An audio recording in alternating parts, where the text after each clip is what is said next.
और चलिए अब इसी पर अधिक चर्चा के लिए हमारे साथ हमारे खास मेहमान जुड़ चुके हैं और लेफ्टिनेंट कर्नल रिटायर्ड JS सोडी जी हमारे साथ हैं। सोडी सर, बहुत स्वागत है आपका इंडिया न्यूज़ पर। रक्षा विशेषज्ञ हैं और साथ ही विदेशी मामलों के जानकार मनन द्विवेदी जी भी हमारे साथ हैं। मनन सर, बहुत स्वागत है आपका भी इंडिया न्यूज़ पर। चर्चा की शुरुआत करेंगे और सबसे पहले सोडी सर आप ही का मैं रुख करना चाहूँगी।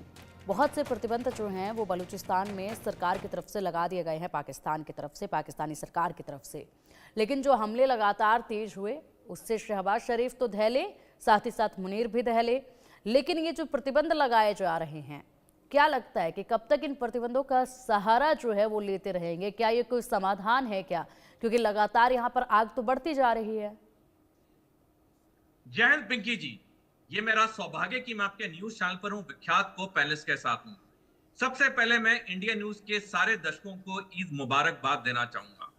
बलूचिस्तान में जो आज हो रहा है, इसके लिए सिर्फ एक ही इंसान जिम्मेवार है, वो है मोहम्मद अली जिन्ना।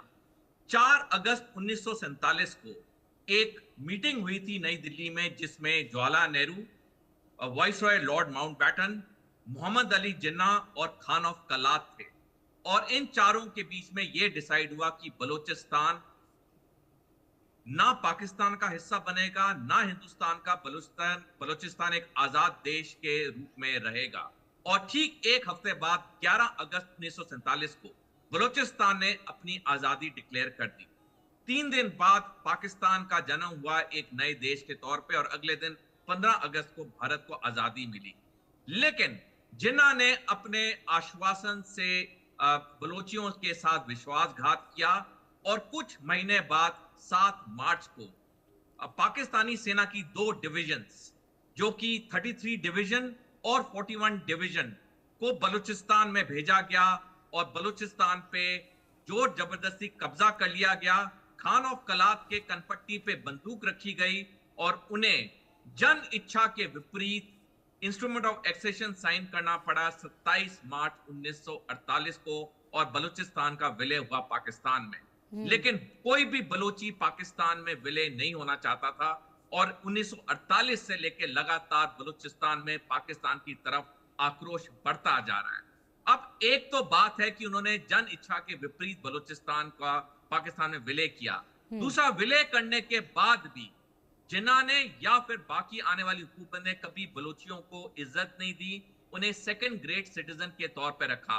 हम जानते हैं जब भारत भी आजाद हुआ, कुछ प्रांत थे जैसे जूनागढ़ या हैदराबाद, वो भारत में विलय नहीं हुए थे, वो आजाद रहे। लेकिन जब वो भारत में विलय हुए तो भारत की हर हुकूमत ने सारे लोगों को एक नजरिए से देखा, मेरिट के ऊपर लोगों को आने दिया। आज ना जूनागढ़ में टेंशन है, ना हैदराबाद में टेंशन है, लेकिन बलूचिस्तान में टेंशन बढ़ती जा रही है, क्योंकि पाकिस्तानी हुकूमत ने हमेशा उन्हें सेकंड ग्रेड सिटीजन की तौर पर रखा। मैं 1 मिनट और चाहूंगा पिंकी जी। इसका सबसे बड़ा उदाहरण है पाकिस्तानी सेना।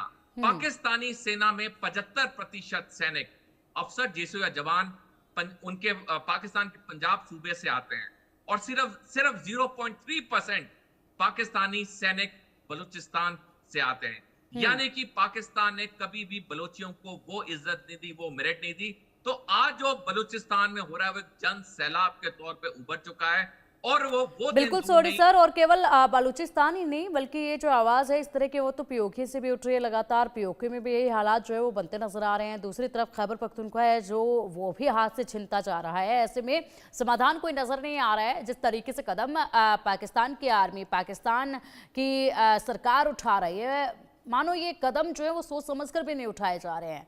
बस अभी जो है वो वक्त को बीत जाने का इंतजार ये कर रहे हैं, क्योंकि जैसे तैसे करके हालात जो चलते आ रहे इतने सालों से वो बढ़ते ही जा रहे हैं। ऐसे में कुछ कर नहीं पा रहे हैं। मनन सर, क्या तस्वीर आप देख रहे हैं पाकिस्तान की, बलूचिस्तान की?